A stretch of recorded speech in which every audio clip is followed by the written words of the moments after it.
को दमोह जिले के ही खारी देवरी नामक स्थान से प्राप्त हुआ है। भाव भंगिमाएं, ये आप देखिए, ये घुटना मोड़ा हुआ और ये घुटना मोड़ा हुआ, ये जो दिख रहा है ना, अंगूठा जमीन को स्पर्श करते हुए और अपना महत्व है, धर्म है, संस्कृति है, अध्यात्म है और कला भी है। हम आपसे निवेदन करते हैं, आइए दमोह और देखिए दमोह के गौरवशाली इतिहास को।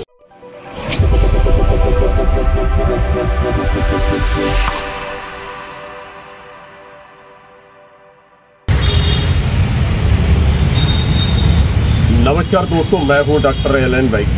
लगातार हम आपको परिचय कराते रहते हैं, जानकारी देते रहते हैं, विभिन्न विषयों को लेकर हम आपके बीच में आते हैं। धर्म, संस्कृति, अध्यात्म और खेल हो चाहे इतिहास हो, सभी विषयों को लेकर किसी न किसी बात को लेकर हम आपके बीच में होते हैं। इस बार हम आपके बीच में आए हैं एक ऐसे विषय को लेकर जो इस समय चल रहा है, वह पर्व आने वाला है। पत्थर के गणेश, पाषाण के गणेश, गोबर के गणेश, वक्रतुंड महाकाय सूर्यकोटि समप्रभा निर्विघ्नं कुरु देवे सर्वकार्येषु सर्वदा।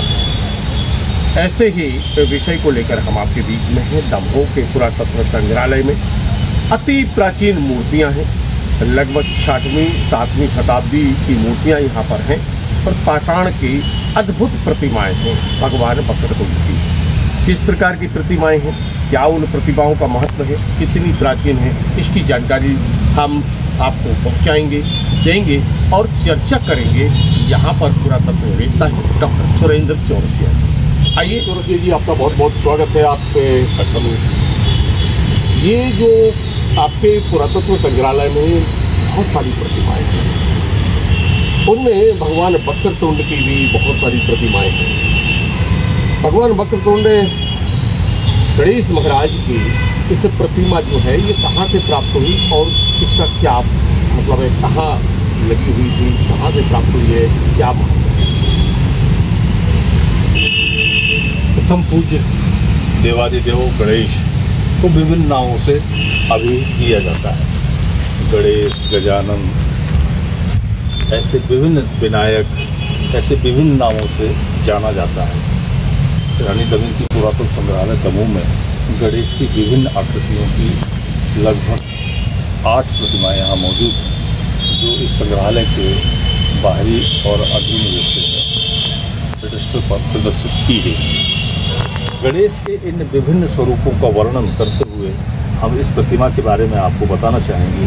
यह जो प्रतिमा आप प्रस्तर खंड आप देख रहे हैं, ये हमको दमोह जिले के ही खारी देवरी नामक स्थान से प्राप्त हुआ है। खारी देवरी तेजगढ़ तेंदुपड़ा के निकट का स्थान है।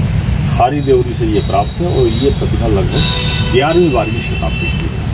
इस प्रस्तर खंड में आप देख रहे होंगे, विभिन्न आकृतियों को अलंकरण करते हुए इस प्रस्तर खंड को दिखाया गया है। मूलतः इसमें इस खंड में गणेश, गजानन का अंकन यहाँ स्पष्ट रूप से देखने को प्रतीत होता है। ये देखिए आप, गजानन जी की मूल पहचान शूल, लंबोदर, ये अभय मुद्रा में उनका हाथ, पुरुमाला, इस तरह का ये अंकन गणेश जी की सामान्य प्रतिमा अंकनों में से एक है, जो प्रतिमा शास्त्रीय दृष्टिकोण से बहुत महत्वपूर्ण अंकन गणेश के देखने को अन्य प्रतिमाओं में भी संग्रहालय में मौजूद देखने को मिल जाएंगे। यहाँ पर जो प्रतिमाएं और हैं, उनकी अपेक्षा इस पत्थर में और उस पत्थर में काफ़ी अंतर दिखलाई दे रहा है। और ये ऐसा कौन सा पत्थर है और उस पत्थर का क्या है? लाल बलुआ पत्थर पर भी लगभग सभी प्रतिमाएं यहाँ पर मौजूद, लेकिन यह जो प्रस्तर खंड है, यह जो पत्थर है, इसमें ये सफ़ेदीपन जो दिख रहा है, ये पत्थर की क्वालिटी थोड़ी सी निम्न क्वालिटी की है। इससे बेहतर क्वालिटी के प्रस्तर के हिस्से आपको अंदर की प्रतिमाओं में देखने को मिल जाएंगे। ये देखने में भले ही ये सुंदरता दिखलाई दे, लेकिन ये पत्थर की क्वालिटी अन्य पत्थरों के अपेक्षा निम्न स्तर की है। इसको कहाँ लगाया गया होगा, मतलब ये मंदिर, पहले इस तरह के देवी देवताओं के जो अंकन होते थे, मंदिर दीवार का हिस्सा इस तरह के प्रस्तरखंड रहे होंगे, ये मंदिर दीवार का हिस्सा ही रहे होंगे। आइए अब हम दूसरी प्रतिमा जो पुरातत्व संग्रहालय दमोह में रखी हुई है, उसके संबंध में चर्चा करते हैं डॉक्टर सुरेंद्र चौरसिया जी, जो पुरातत्ववेत्ता हैं, उनसे हम फिर चर्चा करेंगे। डॉक्टर चौरसिया जी, ये जो प्रतिमा है ये कहाँ से प्राप्त हुई है और किस प्रकार हम पहचानते हैं कि भगवान वक्रतुंड ये हैं? यह प्रतिमा भी हमको दोनी से प्राप्त है। दमोह जिले का एक महत्वपूर्ण पुरातात्विक स्थल दोनी, जो तेजगढ़ तेलुगुड़ा के निकट है, यह दमोह जिले के पुरातत्व में महत्वपूर्ण स्थान रखने वाला एक स्थल है। दोनी स्थान से हमें अनेकानेक प्रतिमाएं प्राप्त हुई हैं। उनमें से एक यह प्रमुख प्रतिमा, जिसको नृत्य गणेश के रूप में हम अभिहित करते हैं। ये नृत्य जैसे नाचते हुए जी, इनका चूंकि ये पैरों की भाव भंगिमाएं, ये आप देखिए, ये घुटना मोड़ा हुआ और ये घुटना मोड़ा हुआ, ये जो दिख रहा है ना, अंगूठा जमीन को स्पर्श करते हुए और एड़ी ऊपर उठी हुई, इस तरह की भाव भंगिमा को हम नृत्य अवस्था में कह सकते हैं। इसीलिए इनको गणेश के अलावा गणेश नृत्य ऐसा कहने में सक्षमता महसूस करते हैं। पुरातत्व संग्रहालय की एक और विशेष प्रतिमा के दर्शन हम आपको कराने जा रहे हैं। भगवान वक्रतुंड का जो पर्व आने वाला है उस समय हम ये आपको दर्शन करा रहे हैं। वैसे हम आपको जानकारी दे दें कि इस संग्रहालय में जो मूर्तियाँ रखी हुई हैं वह ज़्यादा से ज़्यादा नृत्य करते हैं। एक और प्रतिमा है, हम चर्चा करते हैं डॉक्टर चौरसिया जी से, क्योंकि ये प्रतिमा कहाँ से मिली और इस प्रतिमा में क्या ये प्रतिमा भी दोनी नामक ग्राम से प्राप्त है। यह प्रतिमा एक तो ये प्रस्तर खंड बहुत लाल बलुआ पत्थर पर ये बनाई गई है। लाल बलुआ पत्थर जिस पर देखिए आप, आज भी 1000 वर्ष पूर्व बनाई गई प्रतिमा में आज भी पॉलिशिंग हो जाने के बाद शाइनिंग, सुंदरता, बहुत स्पष्ट रूप में गणेश की आकृति को बहुत स्पष्ट रूप से इसमें उकेरा गया है। आप देखिए, इसमें भी चूंकि नृत्य अवस्था में यहाँ पर गणेश जी को दिखाया गया है। पैरों की भाव भंगिमाएं इनकी नृत्य अवस्था को तय करती हैं। लंबोदर इसीलिए कहा जाता है, लंबा उदर इनका होता है, इसलिए इनका एक नाम लंबोदर भी है। ये देखिए आप, मुकुट, एक दंत, लंबवत कर्ण, बहुत सुंदर और स्पष्ट गणेश आकृति का अंकन यहाँ दिखाया गया है। आइए एक और पुरातत्व संग्रहालय में रखी हुई एक और प्रतिमा आपके टीवी स्क्रीन पर दिखाई दे रही है। ये देख सकते हैं आप कितनी मेहनत उस समय कलाकारों ने पत्थरों में जान फूंकने के लिए की थी।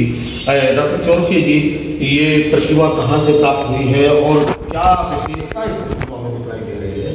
यह भी गणेश की नृत्य प्रतिमाओं में से एक प्रतिमा यह भी है। यह प्रतिमा भी आपको खाड़ी देवरी से प्राप्त है, जो लगभग 11वीं-12वीं शताब्दी की है।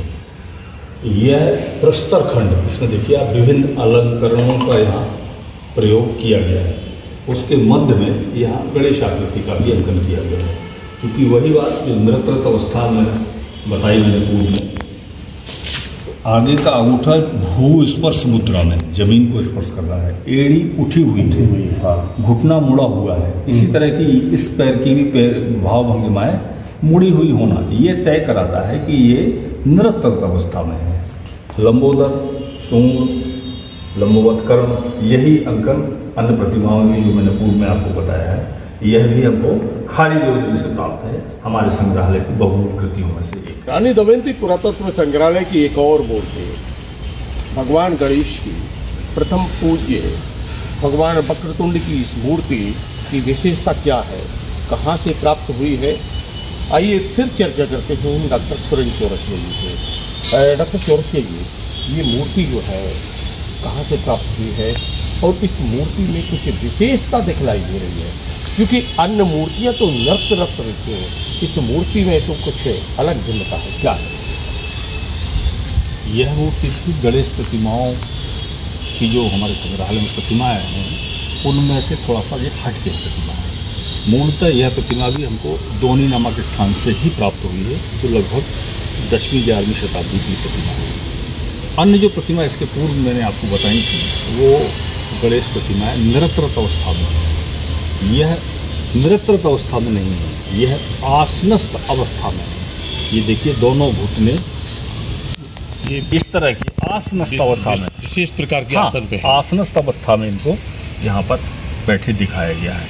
हाँ, अन्य प्रतिमाओं से इसमें और भिन्नता इस नाते भी है, उन्नत मस्तक, बड़ा चौड़ा मस्तक, हाथी का एक दंत, बहुत स्पष्टता के साथ इसमें देखिए आप, ये उभरा हुआ एक दंत, जो एक दंत भी इनको कहा जाता है, एक दांत इनका बिल्कुल उभरा हुआ इस प्रतिमा में अलग से दिख रहा है। शेष प्रतिमा प्रस्तर खंड के बाहर ये उत्कीर्णन इस बात का अन्य प्रतिमाओं से थोड़ा सा हटके प्रतीत होता है। अन्य प्रतिमाओं से और इस प्रतिमा में यही एक मूल अंतर है। जैसे भगवान सूर्य को उत्कटासन मुद्रा में बैठे दिखाया जाता है, लगभग उसी उत्कटासन मुद्रा का अंकन यहाँ अपन जान सकते हैं या मान सकते हैं। ये देखा जाए तो जिस प्रकार के हम सूर्य भगवान को समझने के लिए कि सूर्य भगवान की ये मूर्ति है, वह इस मुद्रा से समझ में आ जाता है, इस बैठने की, और उसी की कॉपी लगभग इसमें बैठने में की गई है।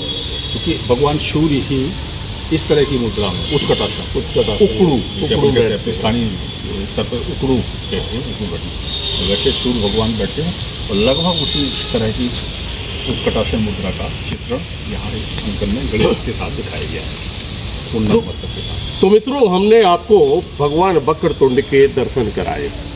दमोह का इतिहास है काफ़ी प्राचीन है। 6वीं 7वीं शताब्दी की मूर्तियाँ मिलना और बताया जाता है उससे भी प्राचीन, हजारों वर्ष प्राचीन इस क्षेत्र का इतिहास है, अपना महत्व है, धर्म है, संस्कृति है, अध्यात्म है और कला भी है। हम आपसे निवेदन करते हैं, आइए दमोह और देखिए दमोह के गौरवशाली इतिहास को। आइए रानी दमयंती पुरातत्व संग्रहालय में और करिए दर्शन, जानिए इतिहास को, संस्कृति को, धर्म को, अध्यात्म को और यहाँ के कलाकारों को, जिन्होंने कला को इन पत्थरों पर उकेर दिया और उनको कर दिया जीवंत। मिलते हैं एक नए विषय के साथ, तब तक मुझे दीजिए इजाजत। नमस्कार।